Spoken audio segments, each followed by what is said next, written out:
got me? Yes, sir. Go ahead. They're switching around some of the seconds back here. It's a little crazy.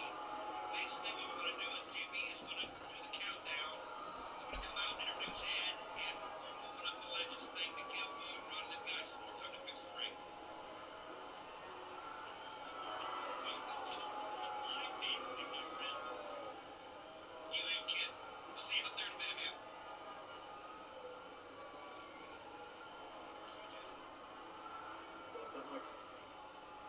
All good on my end. Let's do this.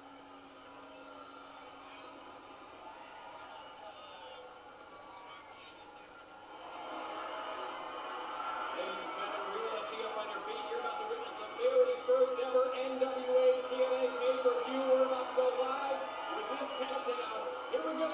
We're live in 10, 9, 8, 7, 6, 5, 4, 3, 2, 1.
The summer of no worries.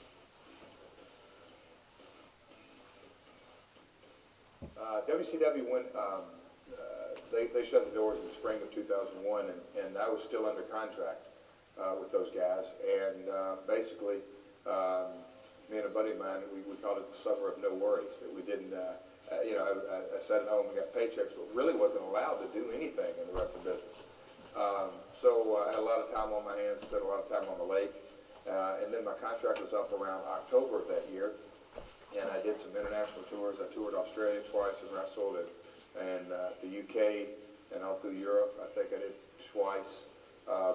And during that time, I started, what's going to be the next stage of my career? Is it going to be, the options of going back up north, continue to travel internationally, because domestically there wasn't a lot of dollars. And then also the option that I chose was start a wrestling organization. At that time, I really didn't have a clear-cut concept in my mind, but if you continue my career, something I was born and raised in and had, been in this business all my life, I knew I was going to do something. I just wasn't real sure exactly what the plans was going to be. After that last WCW show in Panama City, we all had some time to kind of breathe and take a look at our careers and what we were all doing, and it was interesting because we were all still getting paid. A lot of us were still under contract through the summer. So after a pretty long and exhausting and emotional death of WCW for all of us, it was time to kind of take a look and see what we were all going to do with our careers and take a breather.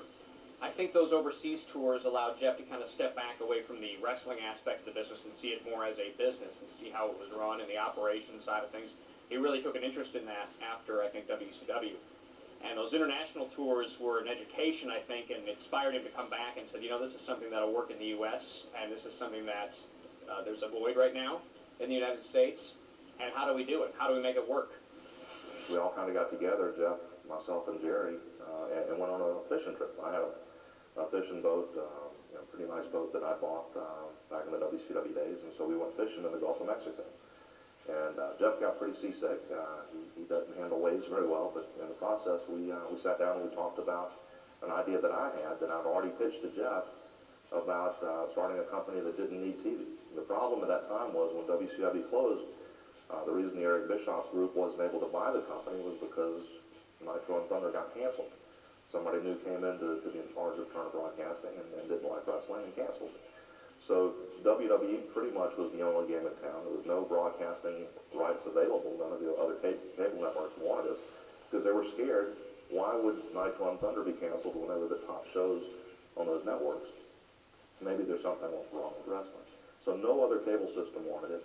There was no other opportunity, and the idea that I had was, let's find a way to do it without needing TV. Let's go straight to pay-per-view and do it inexpensively enough so that it's a good deal for the viewer. They can afford it. $9.95 was a good price. But also, it gave us a chance to have our foot in the door and to do it on a budget-conscious level so that we had control over the expenses and we didn't make the mistakes WCW had made. And that, once TV was ready, because, of course, wrestling's always been on cable. It's had its ups and downs like a roller coaster, but it always comes back. And this was one of those down times because nobody wanted wrestling. But we knew that day would come again when cable would have wrestling back on. I'll pick it up basically from the time the boat trip was over. We came back and nothing was really said. My old man and Bob, was that just a fishing trip talk? But I took it very seriously because Bob was in his business and my old man was, in the construction business. So I took it very serious, and was really trying to put my head together as far as financing, as far as the entire scope of the project, what it was going to take,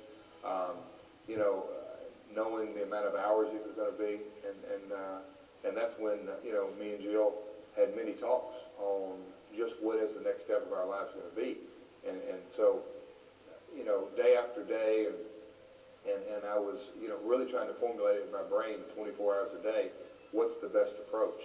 And then one thing led to another, and with the financing and with just the entire scope of the whole company, it sort of came to be. Year one pay-per-view moment. And the battle will rage, and this big dog will bite when you rattle his cage. And you'll be sorry that you messed with the US of A.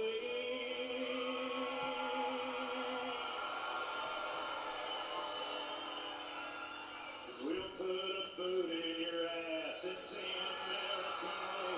Hand up the sound, put your name at the top of his lips, and a statue of liberty. Started shaking her fist, and an eagle will fly, and it's gonna be hell when you hear Mother Freedom start ringing the bell. It'll feel like a... Wait a minute, what is Jeff Jarrett doing?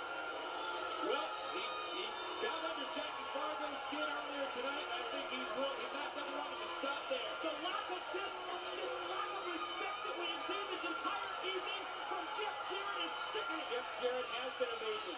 14 competitors have come out. Jarrett, the first man into this gauntlet for the gold as the result of Fargo's ruling, and he's still in there. Whoa, let's go. Toby Keith. Toby Keith has come to ringside. Is he an entrant? Nobody's making himself an entrant. What is he doing in there? He has no business in there. Right in the face of Jeff Jarrett. What is this? Is Toby Keith? Has Jarrett up? What is this? Toby Keith just suplex Jeff Jarrett. He has just become our favorite country wrestling